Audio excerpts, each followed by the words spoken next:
두 사람이 여행을 떠났습니다. 한 사람은 성격이 밝고요. 또 한 사람은 좀 부정적인 그런 사람입니다. 여행을 간 도시가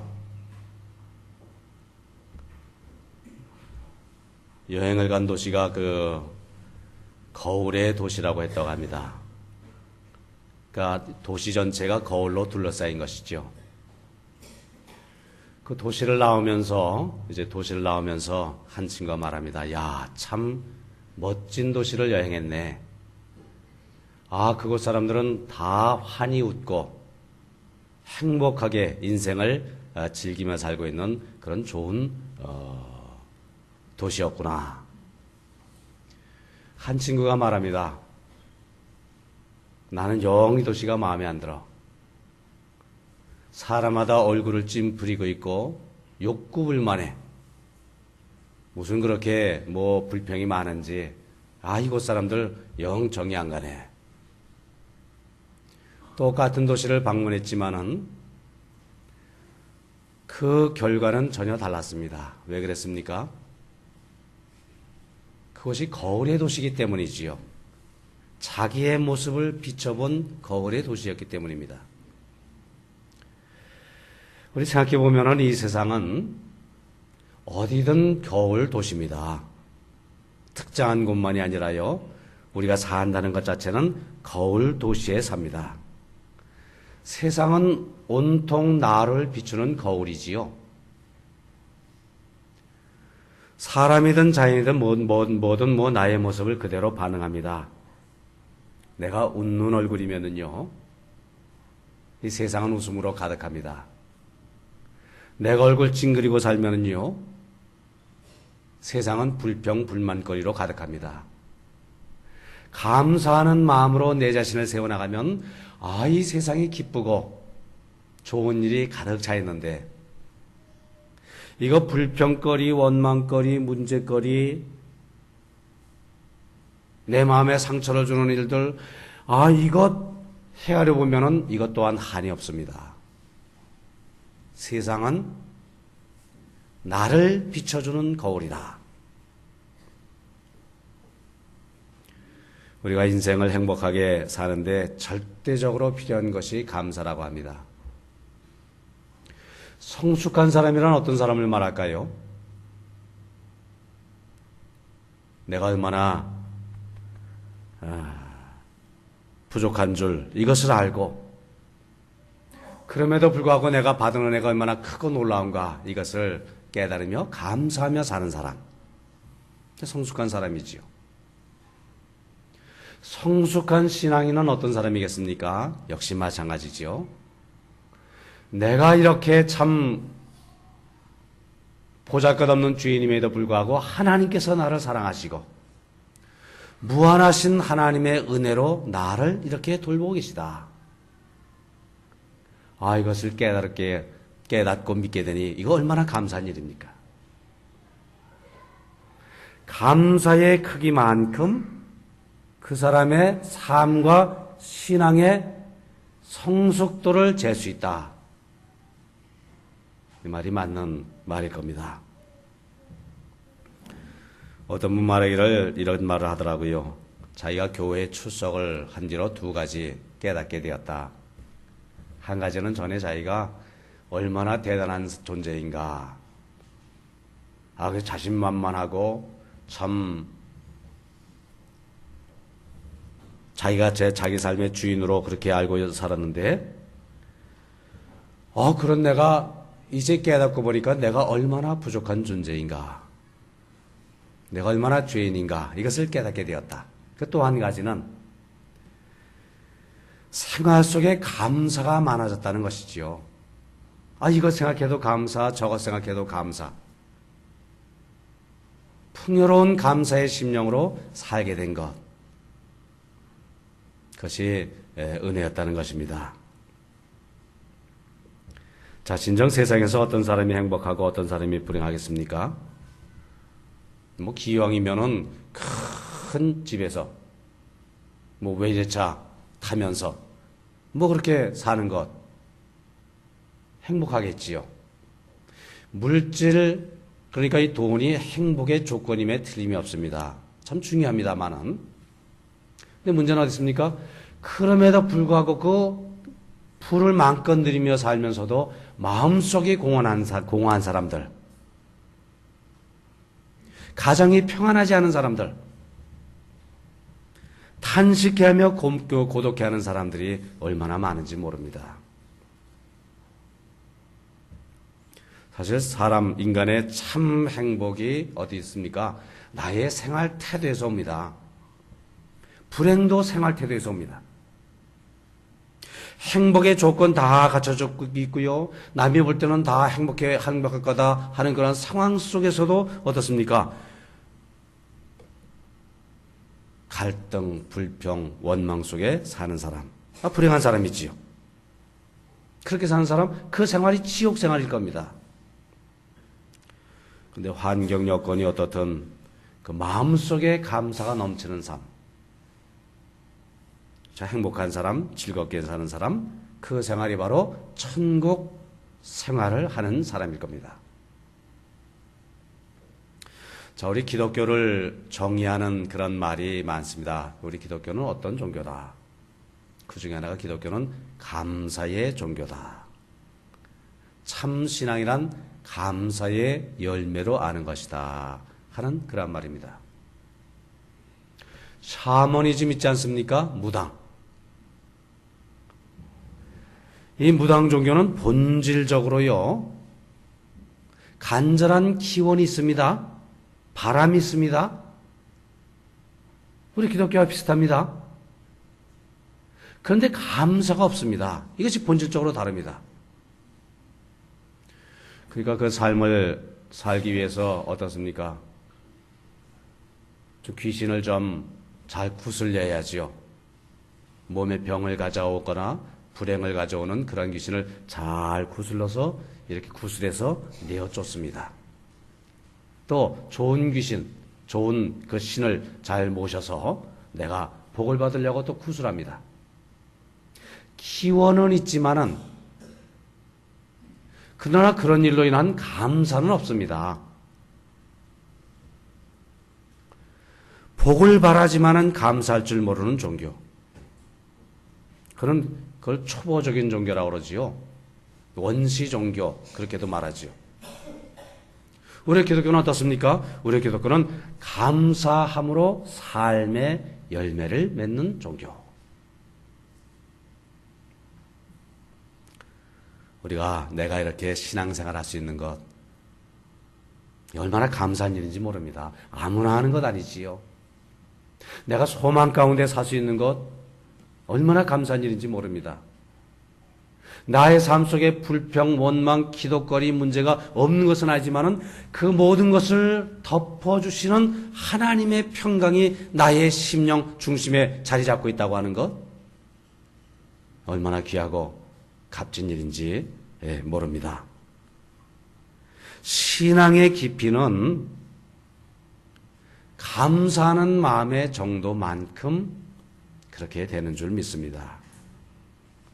그래서 감사하는 마음이 신앙의 척도고요, 인격의 척도고요, 사람됨의 깊이를 말해주는 일이 됩니다. 자, 이렇게 귀한 감사하는 마음에는 세 종류의 감사가 있습니다. 첫 번째는 조건적인 감사. 이것은 무엇 때문에 하는 감사. 내가 받았기 때문에, 내가 누리기 때문에, 복을 받기 때문에 하는 감사. 이 가을 되면 어떻습니까? 농사 짓고 추수하면서 피를 주신 하나님, 햇빛을 주신 하나님, 적절한 바람을 주신 하나님, 감사하는 마음. 1년을 돌이켜보면서 비록 나는 농사를 짓지 않았다 할지라도 때를 따라 돕는 은혜를 베풀어 주신 그 하나님. 그 하나님의 은혜를 생각하면서 내 마음이 기쁘고 감사한 열린 마음으로 살게 되는 것. 얼마나 귀합니까?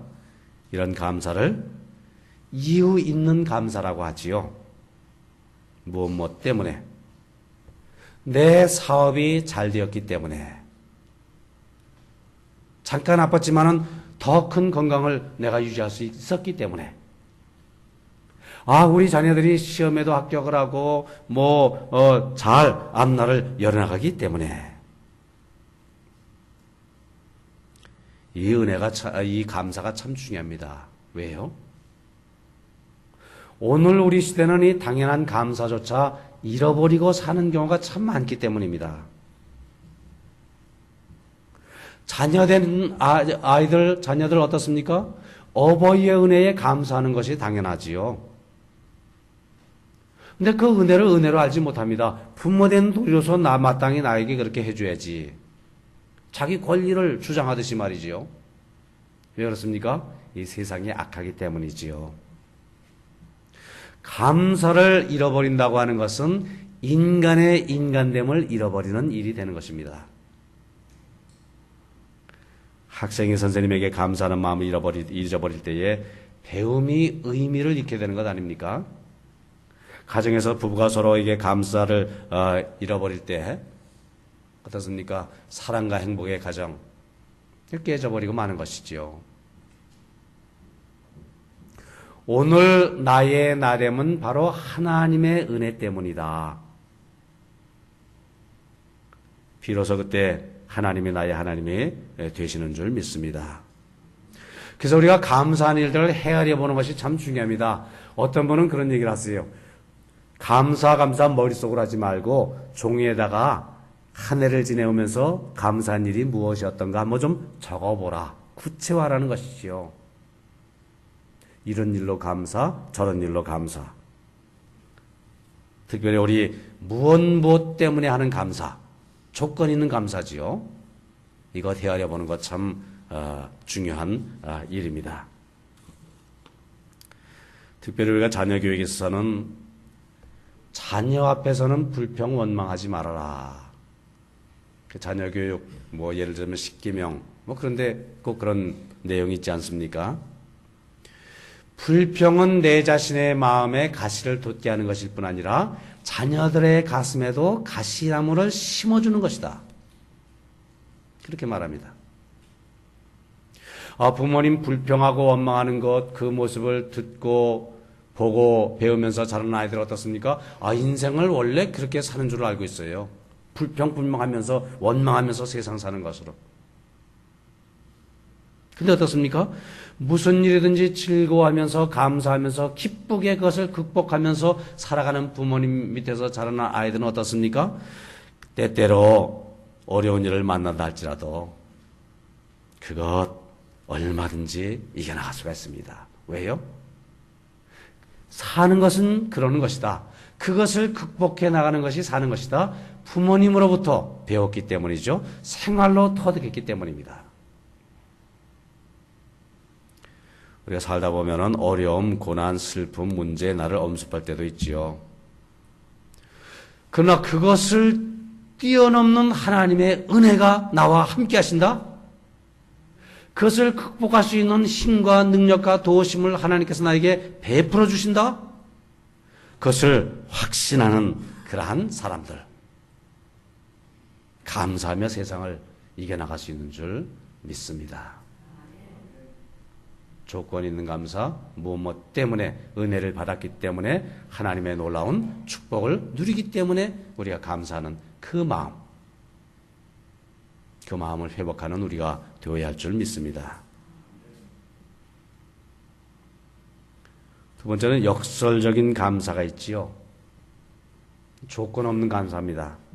무조건 감사하는 마음, 그럼에도 불구하고 하는 감사. 받는 것에 대한 감사가 아니라 내가 받은 것이 없음에도 불구하고 감사하는 것. 내가 무엇을 얻었기 때문이 아니라 내가 잃어버렸음에도 불구하고 감사하는 것. 놓쳤음에도 감사하는 것. 빼앗겼음에도 감사하는 것. 내가 그럴 수만 있다고 하면은 나는 얼마나 그렇게 마음이 큰 사람입니까? 그러나 우리는 그렇게 되기 위해서 힘써야 할 줄 믿습니다. 이런 감사하면 할 수 있는 것 아니지요? 특별한 감사. 까닭이 없이도 할 수 있는 감사. 우리의 감사가 여기까지 좀 이렇게 성숙해 나가야 할 것입니다. 동방의 의인이라고 불리는 욥은 어땠습니까? 우리가 잘 알지 않습니까? 믿음으로 살기에 힘썼고요. 그래서 하나님으로부터 복을 받았고요. 근데 하루아침에 그 많은 재산이 다 없어져 버리고 맙니다. 행복했던 가정이 깨지죠. 자녀들이 다 그만 죽고 맙니다. 자신도 어떻습니까? 몸에 병이 나서 이것 기왓장으로 몸을 긁었다. 얼마나 힘들었고 어렵겠습니까? 그의 부인은 뭐라고 말합니까? 하나님을 원망하고 죽어버려라. 악철해서 그랬습니까? 얼마나 고난이 심했으면 그렇게까지 말했겠습니까? 자, 그럼에도 불구하고 이 욥은 결코 입으로 범죄하지 아니하였다. 성경이 말씀하고 있죠. 그럼 뭐라고 말했습니까? 욥은 내가 이 세상에 올 때 어떻게 빈손으로 왔고 내가 이 세상 갈 때도 역시 빈손으로 갈 것뿐이다. 내가 무언가 가지고 있었다고 하는 것은 하나님이 주신 것이고 내가 뭔가 누렸다고 하는 것은 하나님의 복 가운데 되어진 일이 아닌가. 나에게 주신 이도 하나님이시요 그것을 다시 취한 분도 하나님이시니 오직 하나님을 찬송할 뿐입니다. 하면서 입으로 범죄하지 아니하였더라. 성경은 기록하고 있습니다. 성숙한 감사지요. 믿음의 사람이 아닐 수가 없습니다. 쉽지 않은 일, 그러나 우리가 좀 깊이 생각할 그러할 내용 아닙니까? 어떤 분은 그렇게 말합니다. 실패한 것도 감사해야 한다. 이게 무슨 말입니까? 물었더니 실패했다고 하는 것은 여태까지 많은 일 다 성공했다는 것 아니냐. 그러니까 작은 것 하나 실패해서 어려워하지. 건강을 잃었다고 하는 것, 이거 감사해야 된다. 이게 무슨 말입니까? 이제껏 건강하게 살았다는 얘기가 아니냐. 그리고 아직 살아있다는 얘기가 아니냐. 그래서 감사해야 한다. 우리 어떤 경우에도 이런 좀 차원 높은 감사로요. 오늘의 문제를 극복해 나가는 더 긍정적인 자세로 살아가는 그리스도인 우리가 되게 힘써야 할 줄 믿습니다. 우리 지지난주일 우리 구역회에서 또 좋은 일정을 이렇게 마련하셨어요. 순천이지요. 손양원 순교자 기념관 다녀왔습니다. 점점 이렇게 잘 그렇게 성역화 아주 잘 꾸며놓고요. 그곳에서 신앙 묵상을 좀 할 수 있도록 그렇게 터를 잘 갖고 놓고 있는데 손양원 목사님, 우리 너무나 잘 알지 않습니까? 사랑의 원자탄 그 책의 주인공. 여수 순천 반란 사건이지요. 6.25 되기 전에 두 아들이 그때 공산당에 의해서 순교를 하고 말았습니다. 아들이 둘인데 둘이 그때 그 예배를 드리면서 그 손양원 목사님 답살하면서 뭐라고 감사 인사를 했다고 합니까? 하나님께 감사합니다. 첫째로 나 같은 죄인의 가정에 순교의 자식이 나오게 하시니 감사합니다. 둘째, 그것도 하나가 아니라 둘씩 순교하게 하시니 얼마나 감사한지 모릅니다. 셋째, 예수 믿다가 하늘나라 가는 것만 해도 큰 복인데 이렇게 전도하다가 총에 맞아 순교했으니 얼마나 큰 복입니까?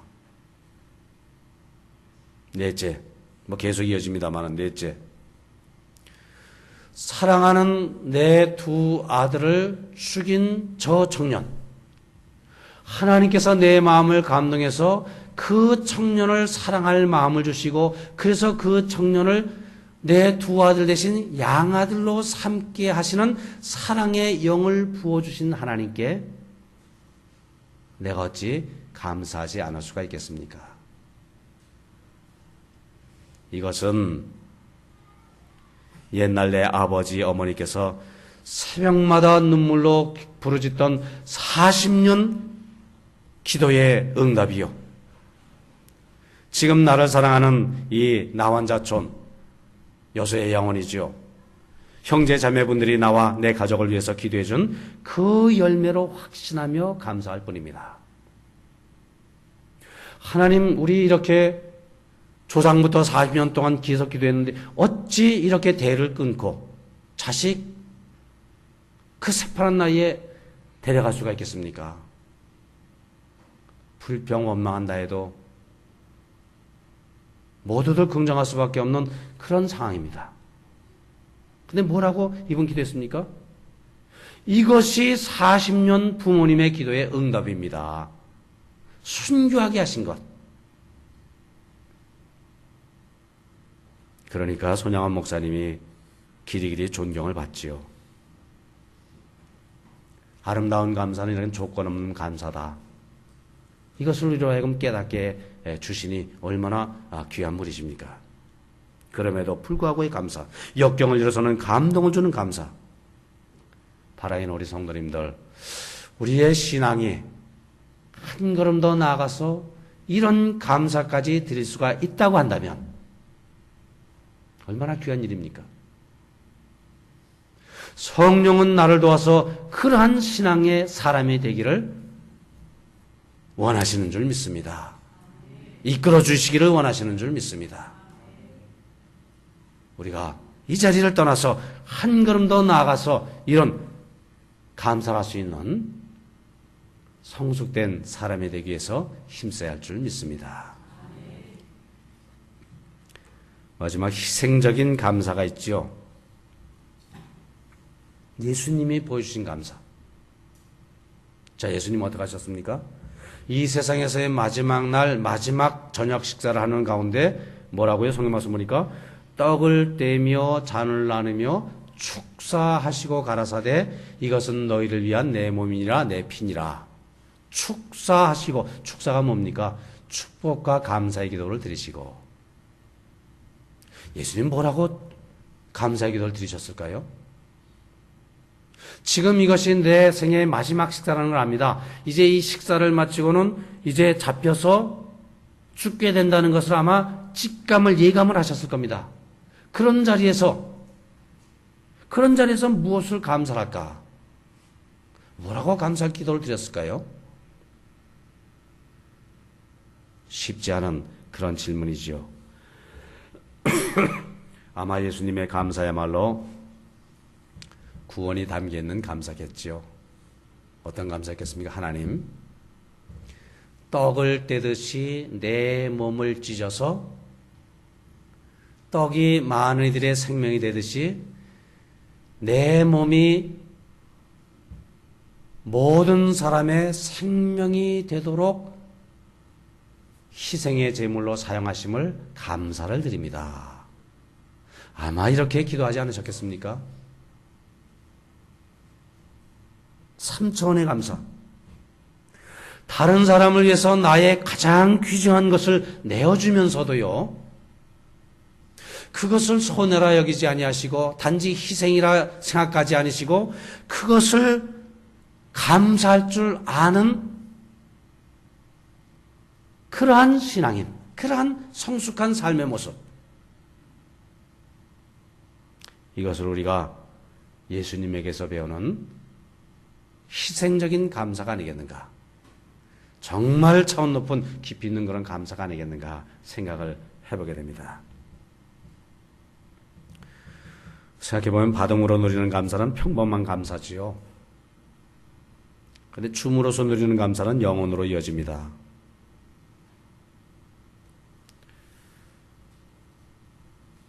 내가 뭔가 남에게 베풀 수 있다고 하는 것,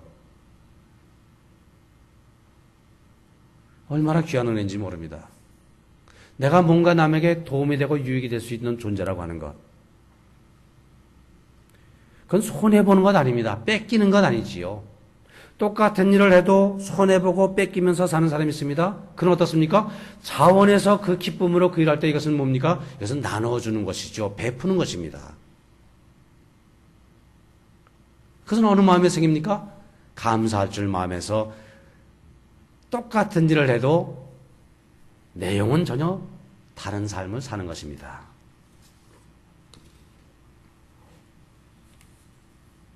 우리가 살아가면서 나는 받은 바 은혜가 적다.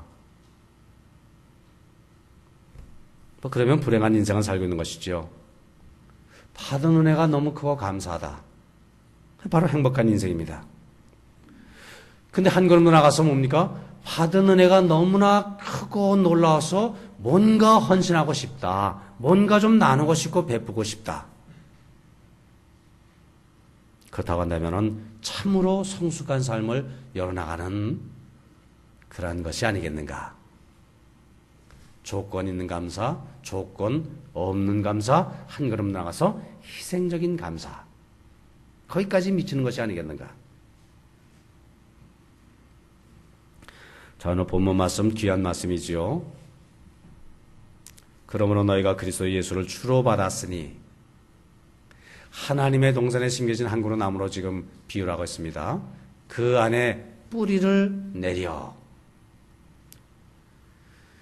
우리 신앙의 뿌리는 예수 그리스도입니다. 그리고 세움을 받아 우리 한 그루 신앙의 나무로서의 믿음의 줄기, 믿음의 기둥 우리가 세워나갑니다. 그 다음에 그 나무들이 가지를 펼쳐서 열매를 맺습니다. 감사함을 넘치게 하라. 감사의 열매.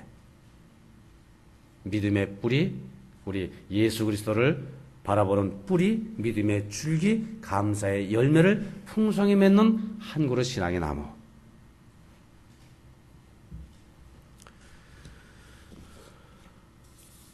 우리가 우리의 삶의 여건 상황을 바라볼 때 어떻습니까? 우리가 유리도시에 살고 있는 우리 아닙니까? 불평, 분만, 원망, 문제, 이거 한이 없어요. 세상도 그것으로 가득 차 있고요. 또 내 마음도 그런 문제거리로 평안할 날이 없습니다. 근데 감사, 기쁨, 행복, 은혜, 그것을 찾으면 이것도 또한 이 세계도 한이 없습니다. 그럴 때 내 마음 어떻습니까? 기쁨과 평안이 자리를 잡습니다. 어떤 삶을 살 것인가? 선택의 자유가 나한테 주어지지만 그 결과도 내가 또한 누리게 되는 그러한 일인 줄 압니다. 오늘 말씀 감사함을 넘치게 하라. 진정 감사가 우선되지 않는 기도는요, 기도가 힘이 없어요. 감사가 없는 찬송, 감사한 마음 없이 부르는 찬송, 좀 공허해요. 감사의 마음 없이 드리는 예배, 그 역사하는 힘이 있을 수가 없습니다. 우리는 감사한 마음으로 여기까지 인도하신 하나님을 바라보면서 이 가을에 감사의 열매를 맺으며 살기를 바랍니다. 감사함으로 성숙한 삶, 승리의 삶, 복된 삶 다 이렇게 누리시기를 바랍니다.